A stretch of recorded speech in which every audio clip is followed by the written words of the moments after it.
Hey everybody, we have a really exciting hometown highlight this week. We stopped at Leveneleven Brewing and Big Dan's Brew Shed, where we sat down with Dan Morgan, who is kind of the Jedi Master of brewing here in Greensboro. We sampled several of the beers that were on tap, took a full tour of the front of the house operations at this very small nano brewery, as well as took a look through the back.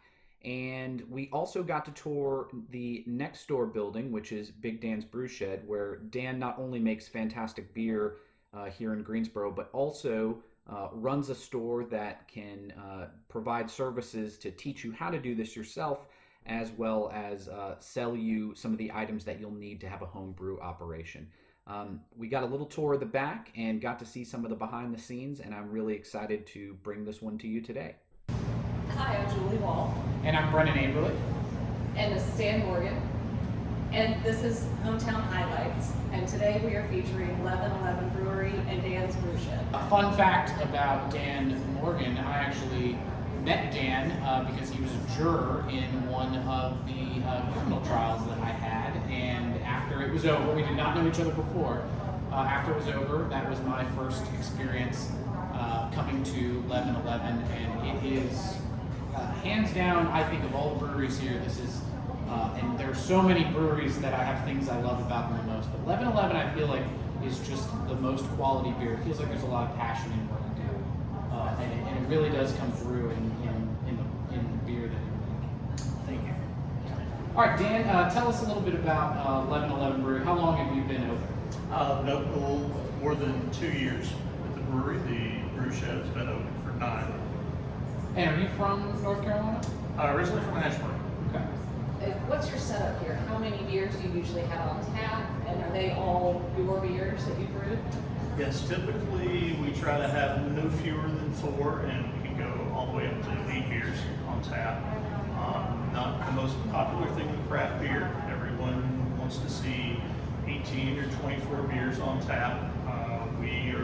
We don't want to overload you with choices. Everything that is on our tap list is solid, and that keeps the beer fresh. I've heard the phrase nano brewery before describing this place. Is that an official term, or is that? It's a rough term. Typically, 5 barrels or less is a nano, and then you go into micro, but no one's ever really firmly set the rules.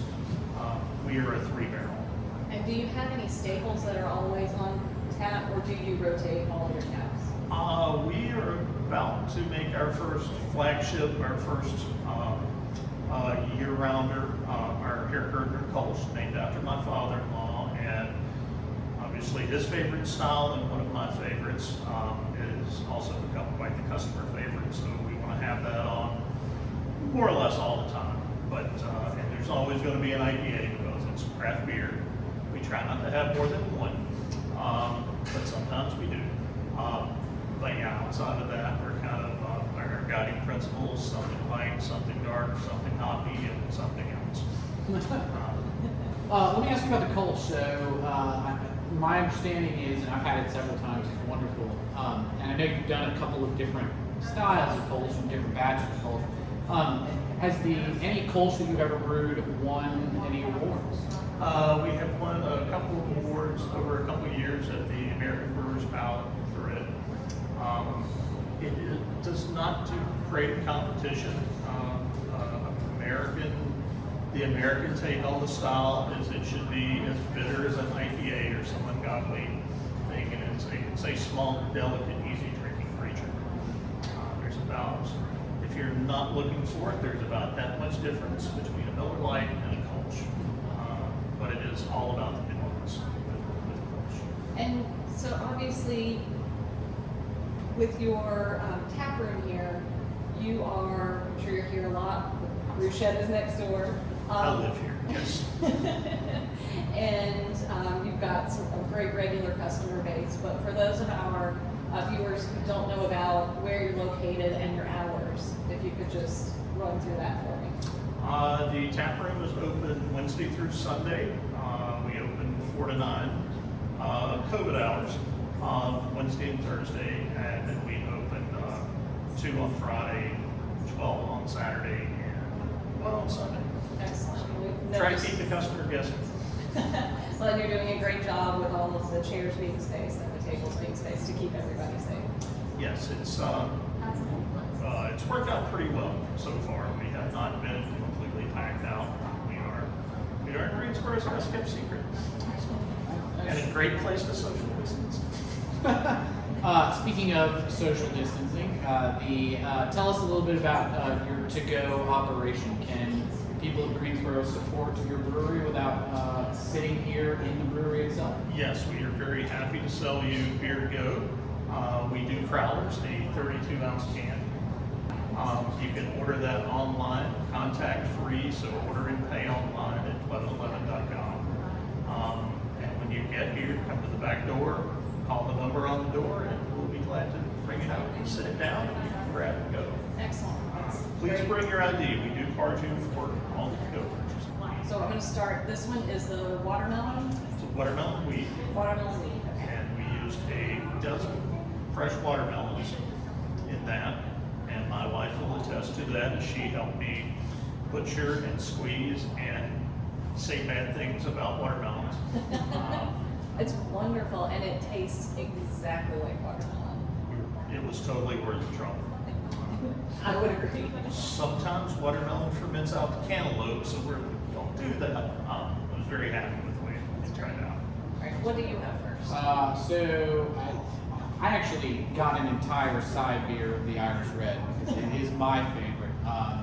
But Dan, why don't you tell us a little bit about the Irish Red? The Irish Red is actually one of our Brew Shed recipes. If you're a fan of it and you're a home brewer, come in. It's the exact same recipe I'm selling next door. But it is an Irish style that is not stout. You pretty much have two choices. You can do an Irish stout or an Irish Red. But it is an amber that is dry with a little hint of roast. My favorite thing about the style is finding that almost perfect balance of a finish that is hop and roast. And it can't be too hoppy or too roasty, where it kind of goes out of balance. This one here is, I believe this is the single six, the Trappist style. Tell us about what makes this beer unique and what made you choose to brew this one? This is an homage to the Trappist style beers. We could never call it a Trappist because I am not a monk and we are not a monastery. There are very few Trappist breweries in the world. Almost all of them are in Belgium. But it is in the monastery. That is what your workaday grunt new monk would be drinking with their meals. The higher up the chain you go, the better and better quality and higher alcohol beer you would drink. I did not know. So single's an underdone style. Yeah. It's 5.6% alcohol, and no one wants to ever hear 5% alcohol and Belgian in the same sentence. For most folks, the double is where they would start at about 6.5. I always think about the Chimay ales, and they're always a little higher. But this is so much. This feels a lot smoother than the. It's such a great style. Although I continued my interrogation of Dan as we drank multiple side beers, I wanted to pop over to the Brew Shed and show you a little bit more about that operation. So Dan, tell us a little bit about the Brew Shed. Opened in 2011, and with an idea to supply ingredients and equipment to home brewers in the area. And kind of our claim to fame is we spend a lot of time with our customers, and we've taught a whole lot of folks over the years how to make good beer or to make better beer. We have a really wide selection of ingredients, grains, and hops, so we have a lot of the groceries that you need to make any beer you want to. We have some wine supplies and kits. Have a few folks making mead and ciders and things to do that as well. So it sounds like in addition to all of the supplies here, that the educational part of what you provide is a big component of your business. Far away, yes. We don't sell anything here you can't get on the internet, so it is service and technical support that sets us apart.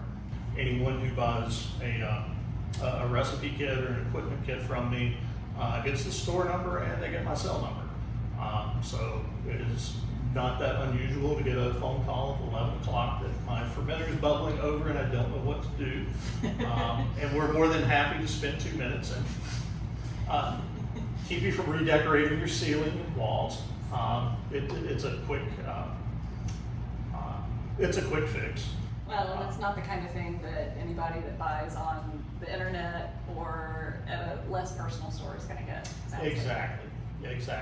And our goal long term is for you to make better beer. So that is Leveneleven Brewing, one of Greensboro's best kept secrets. Stop on by to pick up a crowler, have a beer, or if you want to start brewing at home yourself, come pick up a kit and learn how to do it. Thanks again, everybody.